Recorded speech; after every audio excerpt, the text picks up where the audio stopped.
राम से मुझे घृणा नहीं है, मुझे घृणा उन लोगों से है जो राम के नाम पर भंजाने का काम करते हैं। 70 साल में जो कांग्रेस ने किया था संपत्ति को जमा, आपने 10 साल में उसे बेचने का काम किए। रेल बेल सेल तेल सब कुछ नरेंद्र चाचा बेच दिला हो।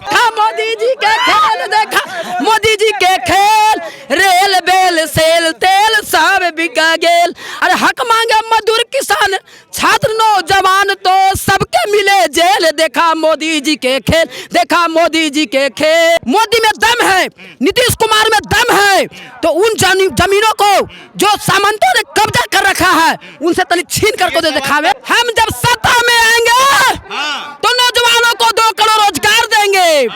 हम जब सत्ता में आएंगे तो काला धन को विदेशों से वापस लाएंगे। भारत जोड़ो न्याय यात्रा कई राज्य से गुजरते हुए एक बार फिर से बिहार में आई है। और आपको बता दें कि पिछले बार जब राहुल गांधी बिहार में आए थे तो नीतीश जी पलटी मार दिए थे, लेकिन इस बार अस्थिरता से भारतीय जनता पार्टी और एनडीए के साथ नीतीश जी तो बने हुए, लेकिन सत्ता दल बदल होने के बाद बिहार की जनता किस तरफ जाएगी? क्या नीतीश कुमार के साथ पलटेगी, क्या मोदी जी की तरफ जाएगी या राहुल गांधी की तरफ जाएगी? एक बार कहेंगे कि देखिए कि हजारों की संख्या में जो लोग हैं वो पहुंचे। और आपको बता दें कि कल जो है मूसलाधार बारिश हुई है, झमाझम बारिश हुई है और ये औरंगा का गांधी मैदान जो है कीचड़ों से भर गया था। लेकिन उसके बावजूद हम ये कहेंगे कि आज भी जो मैदान है वो खचाखच भरा हुआ है। हमारे साथ एक भैया जी हैं, हाथ में डायरी है, कलम है, कागज है और इंतजार कर रहे हैं कि हम इनके पास कब पहुंचे। क्या नाम है?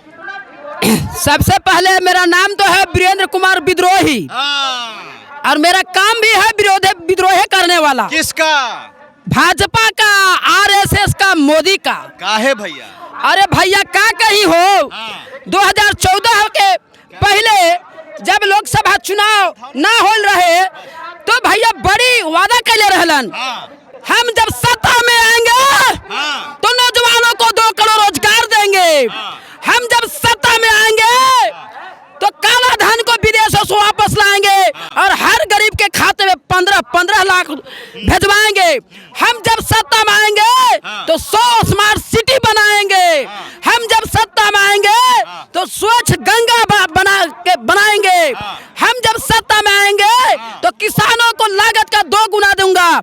आज मुझे एक बात के लिए खुशी हो रहा है कि जो हमारे स्वामीनाथन जी थे उनको जो है कि भारत रत्न दिया गया, लेकिन दुख इस बात की है जो कमेटी बनाई गई जी, हाँ, लेकिन दुख इस बात की है कि आज पूरे जो किसानों की जो मांग है, जो पहला जो आंदोलन हुआ था उसमें जो 3 कृषि काला कानून नरेंद्र मोदी ने जो लाया था और उसके खिलाफ में 13.5 महीना किसानों ने जो आंदोलन किए, 750 किसान जो मारे भी गए।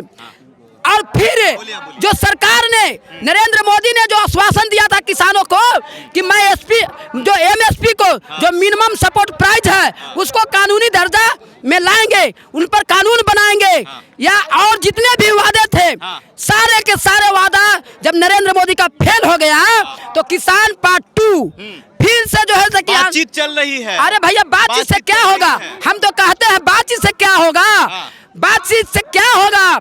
एमएसपी को कानून बना दो ना भैया, कानून बना दो। स्वामीनाथन को आपने जो है कि भारत रत्न देने का काम किए उससे मुझे खुशी है, लेकिन स्वामीनाथन ने कहे थे कि सीटू प्लस 50%, यानी किसानों को लागत का 50% दाम मिलना चाहिए। क्या नरेंद्र मोदी इस चीज को कानून बनाना चाहते हैं? नहीं बनाना चाहते हैं, क्योंकि वो किसान मजदूरों का हत्यारा है। लखीमपुर खीरी में आपने देखा, लखीमपुर खीरी में सुन लीजिए, हाँ, स्वामीनाथन को दे दिए वो भारत रत्न। अरे भैया भारत रत्न देने से क्या होगा? भारत रत्न देने से कुछ नहीं होगा जब तक कि उनके नीति जो बनाया हुआ था उस नीति को नहीं लागू किया जाएगा तब तक स्वामीनाथन को आत्मा का शांति नहीं मिलेगा। तो ये भारत रत्न देना क्या है फिर? भारत रत्न देना एक वोट के लिए वो सोच रहे हैं, ऐसे समय पर भारत रत्न दे रहे हैं। सामाजिक न्याय के प्रोधा चाहे कर्पूरी ठाकुर जी हो, कि जो है से कि चौधरी चरण सिंह, किसान नेता चौधरी चरण सिंह हो, स्वामीनाथन हो, ये सबको केवल और केवल अभी ही वोट जब 2024 की चुनाव एकदम अब बहुत नजदीक आने वाला है, मैंने कुछ हफ्ते में आचार संहिता लगेगा, तब उनको भारत रत्न का याद आया। क्यों? किसानों का वोट लेने के लिए, क्यों? कर्पूरी ठाकुर के वंशजों का वोट लेने के लिए, क्यों? जो चौधरी चरण सिंह के वंशजों का वोट लेने के लिए वे केवल और केवल ये बरगलाने का काम करते हैं और शुरू से ही बरगला रहे हैं। मुझे आज अफसोस आ रहा है कि राम राम बहुत कहते हैं, लेकिन आज मैं देख रहा हूं कि औरंगाबाद ही नहीं पूरे बिहार की धरती में जिस प्रकार से राम जो असली राम है, नकली राम को तो भव्य मंदिर बना दिया गया पूरे देश में। अरे भैया सुन लीजिए, अरे राम लहर है ना, अरे नकली राम लहर। राम से मुझे घृणा नहीं है, मुझे घृणा उन लोगों से है जो राम के नाम पर भंजाने का काम करते हैं। असली राम है जिनको अभी अब देखिए गंगहर में और जो है कि औरंगाबाद जिला के कई ऐसा गांव है जहां पर गरीबों का घर तोड़ा जा रहा है, जिनके पूर्वजों 300 बरस से रहते हैं, उनको घरों को उजाड़ा जा रहा है। मैं पूछना चाहता हूं कि औरंगाबाद की धरती पर 80,000 एकड़ जमीन कर मंजूर हुआ जमीन है, बिहार सरकार का है, सीलिंग से फालतू है। अगर मोदी में दम है, नीतीश कुमार में दम है, तो उन जमीनों को जो सामंतों ने कब्जा कर रखा है उनसे तनी छीन कर को दे दिखावे। काहे नहीं किया जब महागठबंधन के साथ नीतीश कुमार थे? नीतीश कुमार पलट गए तो पलट हम लोग नहीं, हम लोग सब दिन नीतीश कुमार का विरोध किया है। मेरा नारा था, साथ में सुनिए, साथ में मैं नीतीश, आप भी हैं, अरे भैया आपकी पार्टी भी है। अरे भैया हमारा आरजेडी से गठबंधन था, नीतीश से नहीं था। हम लोग उस समय भी लड़ रहे थे कि जो जमीन सरकारी है वह जमीन हमारी है। डी बंदोपाध्याय के भूमि सुधार आयोग को नीतीश कुमार ने गठन करवाया। मैं पूछना चाहता हूं नीतीश कुमार से कि उन्होंने जो घोषणा किया कि हर गरीबों को 3 डिसमिल जमीन दूंगा, 3 से 5 डिसमिल जमीन दूंगा मकान के लिए, 10 डिसमिल जमीन दूंगा खेती के लिए। अगर नीतीश कुमार में दम है, अगर सही में वो सच्चे औलाद हैं, पुत्र 3 प्रकार के होते हैं, पुत्र, कुपुत्र, सुपुत्र। अगर सुपुत्र हैं या पुत्र भी हैं तो गरीबों को जो मांग है, जो आपको आयोग जो गठन किया गया था उस आयोग को वो लागू कर दे और हर गरीबों को जमीन देने का काम करे। और नहीं तो अगर बेटा होंगे जो मुख्यमंत्री है सम्मान दीजिए। अरे मुख्यमंत्री तो भैया है, मुख्यमंत्री का सम्मान देता हूँ, मुख्यमंत्री का सम्मान देता हूँ, लेकिन जो वो तो 3 प्रकार के जो पुत्र होते हैं ना, पुत्र, कुपुत्र, सुपुत्र, तो कुपुत्र है नीतीश कुमार, कुपुत्र। इसलिए कि जो वादा जो किए एक भी वादा नहीं निभा रहे हैं। अभी किसान आंदोलन, अरे भैया नरेंद्र मोदी गाना नहीं सुनिएगा, सुना दीजिए गाना पे है। अरे भैया सुन लीजिए, मोदी जी पर गाना है, तारीफे किए होंगे 10 साल में। सुन लीजिए। अरे अब तक जेकर खून न खौलल खून हवे ना पानी हा, अरे शोषण जुल्म से सह के जियल ई कैसन जिंदगानी हा, तो रण में लड़के जे प्राण गवाइले ओकरे अमर कहानी हा, ओकरे खून से रंगली झंडा यही ललका निशानी हा। तो सुनिए, मुझे जो आज रेल बेल सेल तेल और जो कहते थे कि हर नौजवानों को जो हवाई चप्पल पहनते हैं उनको एरोप्लेन में घुराएंगे, आज क्या हुआ? रेल बेल सेल तेल सब कुछ नरेंद्र चाचा बेच दिला हो, कमैया बढ़ गया। अरे भैया कमैया बढ़ना गई, कमैया और घट गई हो। जब सार्वजनिक रहे तो हमारे बेटवन के रोजगार मिलत रहे, अब आज जब निजीकरण हो जाए तो जो श्रम कानून जो बनाए हैं नरेंद्र मोदी ने 2020 में, उस श्रम कानून में 12 घंटा, पहले 8 घंटा था, 8 घंटा काम, 8 घंटा आराम और 8 घंटा जो है कि और दूसरा काम, ये कानून था। 2013 में जो है कि सरकार ने कांग्रेस की सरकार ने जो यूपीए सरकार ने बनाया था उसको पलट कर करके श्रम कानून को ये क्या कर दिए, 12 घंटा का काम। अब हम नौजवानों को सोच लीजिए 12 घंटा काम करना पड़ेगा और कितना मिलेगा, 8 घंटा का दाम मिलेगा, 12 घंटा काम करने पड़ेगा। तो सुन लीजिए गाना भैया, इसी पर मैंने एक गाना लिखा हूँ।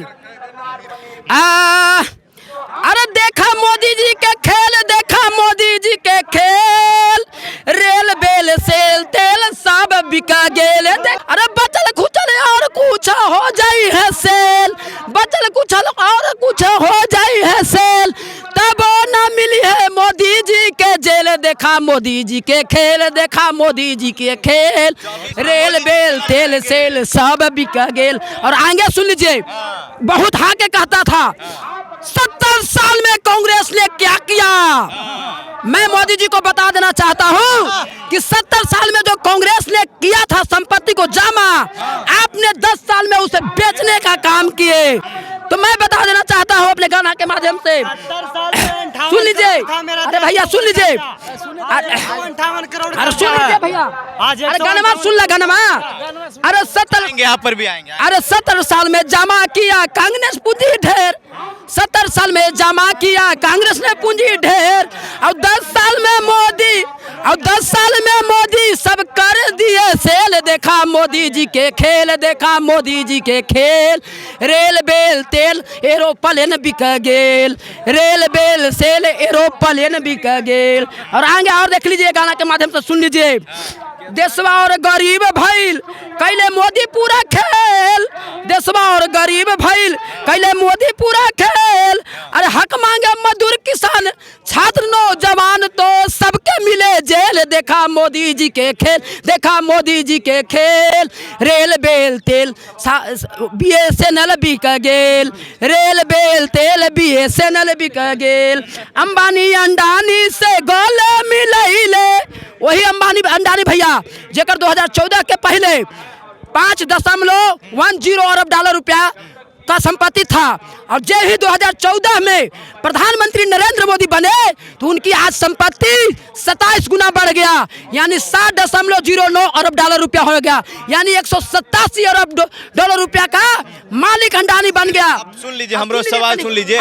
राहुल गांधी आपके राज्य में आ रहे हैं, जहां जा रहे हैं सामाजिक न्याय की बात कर रहे हैं और कह रहे हैं कि हम जब सरकार में आएंगे तो जातीय जनगणना कराएंगे। जातीय जनगणना के पक्ष में है आप लोग? एकदम जातीय जनगणना होना चाहिए, जिसकी जितनी संख्या भारी उसको उतना मिले हिस्सेदारी। यही तो कर्पूरी ठाकुर जी ने किए थे। जी तो कहते अरे भैया, अमीर और गरीब नहीं, अमीर और गरीब उनके नजर में होंगे, वो अमीर को अमीर और बना रहे हैं और गरीब को और गरीब बना रहे हैं। ये जो ऐसे पूंजीपतियों को जो टैक्स 30% लगता था उसको घटा करके 22% कर दिए, और गरीबों को कैसे गरीब बना रहे हैं। दूध पर GST, छाछ पर GST, चावल पर GST, नमक पर, दाल पर, यानी जो सब्जी पर, यानी जो भी सामग्रियां जो गरीब लोग खाते पीते थे उस सारे चीजों पर GST लगा दिए। इसलिए वो अमीर को और अमीर बनाते हैं। 2 नंबर की धंधा करा के अंडानी को एशिया नहीं विश्व का तीसरा धनी बना दिए और एशिया का पहला धनी बना दिए। अंडानी सोच लीजिए, उससे पहले हमारे देश में टाटा था, बिरला था, डालमिया था और कंपनियां थी। आज वो क्यों नहीं विश्व का दूसरा स्थान प्राप्त किया, एशिया का पहला स्थान प्राप्त किया। राहुल गांधी कह रहे हैं कि जब इंडिया अलायंस की सरकार बनेगी तो पहली गारंटी उन्होंने किसानों को दिया और कहा है कि जो भी किसानों का जो मांग है वो हम पूरा करेंगे। उसके लिए मैं राहुल गांधी को धन्यवाद देता हूं। राहुल गांधी की जनता किधर जाएगी, तेजस्वी या नीतीश कुमार? 17 महीना 17 महीना के साथ पूरे बिहार का जनता नौजवान जाएगा, और वही नहीं जाएगा। हिंदू मुस्लिम सिख ईसाई जैन बौद्ध ने ठाना है अब 2024 में इंडिया गठबंधन को जिताना है, अब 2025 में तेजस्वी भैया के मुख्यमंत्री बनाना है। पूरे आज हिंदू मुस्लिम खेला नीतीश कुमार कर दिए, डिफिकल्ट है, क्या नाम है? अरे कुछ नहीं खेला यार, कुछ नहीं खेला हो किए हैं, ये सब पलट दिए हैं। पलटने से कोई अथी नहीं है, ठीक है, ये जनता के ऊपर है, ठीक है। जनता 17 महीना चाहेगा ना, जिसको जनता चाहेगा उसी को बनाएगा, ठीक है। 17 महीना में आज हमको पता चला है, ठीक है, इतना दिन में आज हमको पता चला 17 महीना में हमारे तेजस्वी सरकार ने बहुत कुछ किया है, ठीक है। और ऐसे राहुल जी से क्या उम्मीद है? राहुल जी से बहुत उम्मीद है हमारे, सामाजिक न्याय की हर सामाजिक न्याय, हर गरीब के सहायता के लिए, हर गरीब को हर चीज सुविधा देने के लिए राहुल गांधी हमेशा आगे तैयार रहते हैं। 24 में आएंगे राहुल गांधी? जरूरी आएंगे। क्यों आएंगे राहुल गांधी? मोदी जी भी तो बढ़िया काम और किए, बहुत राम अच्छा मंदिर बनवा कुछ नहीं, उसने राम मंदिर से क्या फायदा है? 10 साल में राम क्या मंदिर किया? से क्या फायदा है हमारा? भाजपा वाले गलत चीर के कहते हैं कि राम गलत है, एकदम गलत है। अंधभक्त है वो, अरे अंधभक्ति है वो, अंधभक्ति आप देखे नहीं ऐसा है। अंधभक्ति बहुत बीजेपी वाले से सीखिए अंधभक्ति। एक ही मुद्दा है बीजेपी के पास कि हमने राम मंदिर को बनाया। राम मंदिर से कुछ नहीं मिलेगा। फायदा क्या फायदा है? राम को क्या मानते फायदा हैं, है? ठीक नौजवानों के है, क्या राम फायदा को है? मानते हैं, दिल में है, बस वही। मंदिर से हमारा कोई फायदा नहीं है। हॉस्पिटल बनना चाहिए था। को विरोध नहीं कर रहे उस जगह पे। हैं, हमें उससे क्या फायदा है? नौजवान को क्या लेकिन फायदा है? भाजपा वाले लोग कहते हैं कि जो राम को लाए हैं हम उनको लाएंगे। नहीं, बस 10 साल में एक ही को उनका मुद्दा है, ठीक है ना, कि हम राम भगवान को लाए हैं, ठीक है। राहुल गांधी युवा किसान बेरोजगार की बात कर रहे हैं, क्या युवा भरोसा करेगा राहुल गांधी? बहुत भरोसा है हम लोग का, बहुत भरोसा है। बिहार से क्या होगा? महागठबंधन नहीं, अब मोदी जी हर बार आते हैं महागठबंधन, और इस बार भी है पिछले महागठबंधन। बार तो क्लीन स्वीप होने से बच गया आप लोग। नहीं तो इस बार भी आएगा। तो ये औरंगाबाद का युवा है और औरंगाबाद की जनता है, बड़ा एग्रेसिव है और कह रहे हैं कि इस बार जो है दुए लोगों पर हम भरोसा करेंगे। केंद्र में राहुल गांधी और बिहार में तेजस्वी यादव। 17 महीने में जो काम तेजस्वी यादव ने किया है वो 17 साल में नहीं हुआ है, और जो काम 10 साल में मोदी जी ने किया है वो 17 साल में नहीं हुआ है। तो हमारी जो उम्मीद है और ये जो लगा के जो उम्मीद रखे हैं वो राहुल गांधी से उम्मीद लगाएं। अब देखना ये होगा कि 2024 में परिवर्तन होता है कि नहीं। बहरहाल आपकी प्रतिक्रिया हमारे कमेंट बॉक्स में जरूर बताइएगा। बहुत बहुत धन्यवाद। पब्लिक स्टेशन 17 महीना में इतना परिवर्तन हो